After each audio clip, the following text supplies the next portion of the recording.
কেমন যেন সন্দেহজনক মনে হচ্ছে আমার। আনুমানিক 6 তলার মতো হবে, মানে 6 তলার মতো আর কি, এরকম গভীরতা। এটা হচ্ছে আন্ডারগ্রাউন্ডে পানি ভরা, তার মানে ওইখানে গাড়ি পার্কিং এর কোনো জায়গা নাই, খারাসিরি। ওইখানে যত গুম হত্যা যাই হইতো সম্ভবত এখানে এই সিস্টেমটাই করছে যাতে এখানে আইনা করা যায়।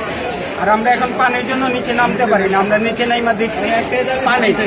এখন অনেক গুম আছে, হাজার হাজার। এই যে জুলাই আন্দোলনে যে সব লোক ছিল, যদি আন্দোলন সফল না হইতো তাইলে এইসব জনতা বা ছাত্র যারাই ছিল এদেরকে আমার সম্ভাবনা এখানে আইনে এদেরকে ফাঁসি দিত বা হত্যা করতো, গুম করতো, যেই করতো ওই সিস্টেমটাই এখানে করছে বা করতে আসছে। মানে এটা করাটা সফল হয় নাই এখন পর্যন্ত। এর আগে আল্লাপাক করে দেশ থেকে ত্যাগ করাইছে, দেশের হাজার হাজার লোকের জান আল্লাপাক বাঁচাইছে।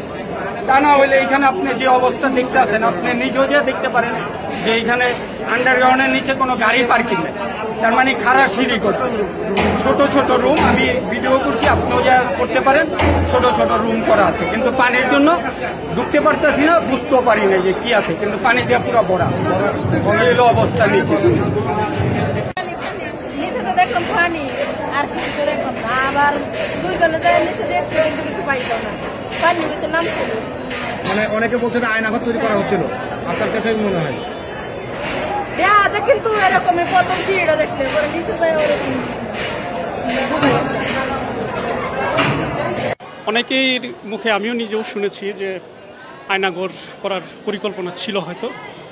এখন আপনারা যারা আছেন বিনোদনের লোক, কি একটু দেখে আসবেন এটা আসলে আয়নাঘর কিনা না অন্য কিছু।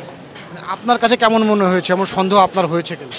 সন্দেহ তো আমারও হচ্ছে, কারণ ওইরকম নিচে গাড়ি পার্কিং তো এতগুলো থাকে না। গাড়ি পার্কিং এখানে আছে, তারপর আবার আন্ডারগ্রাউন্ডের ভিতরে কেমন যেন সন্দেহজনক মনে হচ্ছে আমার। এটা আমরা আওয়ামী লীগের শাসনামলে আয়নাঘর করে অনেক খুন গুমের হয়েছে, তো এই বিষয়ে তারপর আবার নতুন করে এটা তৈরি হচ্ছিল, সব মিলে আপনি বিষয়টিকে কীভাবে দেখছেন? আসলে এগুলা ভালো দিক না, যে যে দলই করুক না কেন, একজন দলমত সবারই থাকতে পারে, তাই বলে তাকে এনে আইনের আওতায় না দিয়ে নিজে আয়নাঘরে রাখা এটা অনেক অন্যায়। বিষয়টা হচ্ছে যে এখানে আমি ঘুরতেছিলাম, তো এক ভাই বলতেছে ওই যে ওখানে একটা গর্ত আছে, তো আমি গর্ত দিয়ে তাকাই দিয়েছিলাম, ভাই বলতেছে এখানে পড়ে যাবেন, এখানে অনেক গভীর। তো আমি বলতেছি গভীর বলতেছে এখানে আয়নাঘর নতুন করে বানানো হচ্ছিল, এরকম কিছু বলতেছিল।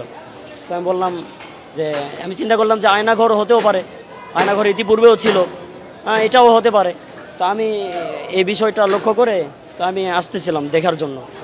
তো নিচে গেলাম, যাওয়ার পরে দেখলাম নিচে আমি 3 তলা পর্যন্ত গেছিলাম এই ভিতরে। তো আর যে লিফটের যে জায়গাটা আছে না, এই জায়গাটা ওই ভাই একটা কথা বললো, জানি না কতটুকু।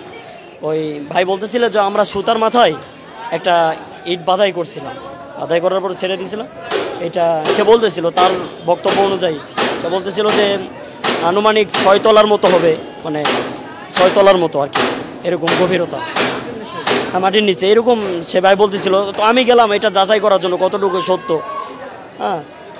মানুষও গুজবও ছড়াইতে পারে। তো আমি ওখানে গেলাম, যাওয়ার পরে দেখলাম যে সব পানি দিয়ে ভরাট করানো, লিফটের যে জায়গাটা এই জায়গাটাও পানি দিয়ে ভরাট করানো, কিছু বুঝতে পারতেছিলাম।